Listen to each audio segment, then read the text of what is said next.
அனைவருக்கும் வினோத் பரமயோகியின் பணிவான வணக்கங்கள். பரமயோகி வீச்சு வலை. இந்த வலை வந்து பார்த்தீங்கன்னாக்கா திருக்கனூரில் இருந்துட்டு ஒரு நண்பர் எடுத்துகிட்டு வந்து நம்ம கொடுத்தாப்புல. ஸோ என்ன அப்படின்னா, வலை வந்துட்டு கிழிஞ்சி போச்சு ஐயா, மீன் பட்டு பிரிஞ்சிருச்சு. இதை வந்து எனக்கு வந்துட்டு மேக் பண்ணி கொடுங்க அப்படின்னாப்புல. இது வந்து என்ன அப்படின்னா, ஒரு லாஸ்ட் பேட்ச் மட்டும்தான், அதில் வந்துட்டு கொஞ்சம் பெருசாக கிழிஞ்சிருந்தது. இப்போ என்ன அப்படின்னா, நம்ம வந்து ஊசியாலே சும்மா தச்சு நம்ம பயன்படுத்தலாம். ஆனால் அது மாதிரி தச்சு பயன்படுத்தணும் அப்படின்னாக்கா வலை வந்து ஏற்ற இறக்கமாயிடும். அதாவது ஒரே படிவு நிலையில் இருக்காது.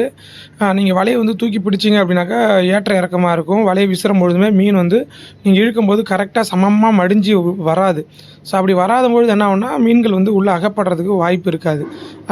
இப்போ என்ன பண்ணுறோம் அப்படின்னா, இதே சைஸில் இப்போ நம்ம வந்து கட்டை சைஸில் ஒரு 32ஓ இல்லை 36ஓ எந்த சைஸில் வலை இருக்கோ அதே சைஸில் நீங்கள் வலை இருந்ததுன்னா அழகாக நீங்கள் என்ன பண்ணலாம் அப்படின்னா, ஒரு பிட்டு மாதிரி நீங்கள் கட் பண்ணி கரெக்டாக பேட்ச் போட்டிங்க அப்படின்னா வலை வந்து நீட்னஸாக இருக்கும்.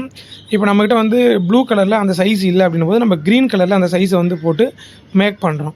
ஸோ அதுமாதிரி மேக் பண்ணோம் அப்படின்னாக்கா அதில் கரெக்டாக அந்த சைஸ் இருந்தது அப்படின்னாக்கா அந்த வலை வந்துட்டு ஃபுல்லாக அழகாக இருக்கும், பார்க்குறதுக்கும் நல்ல நீட்னஸாக இருக்கும், மடியுமே கரெக்டாக விடும்.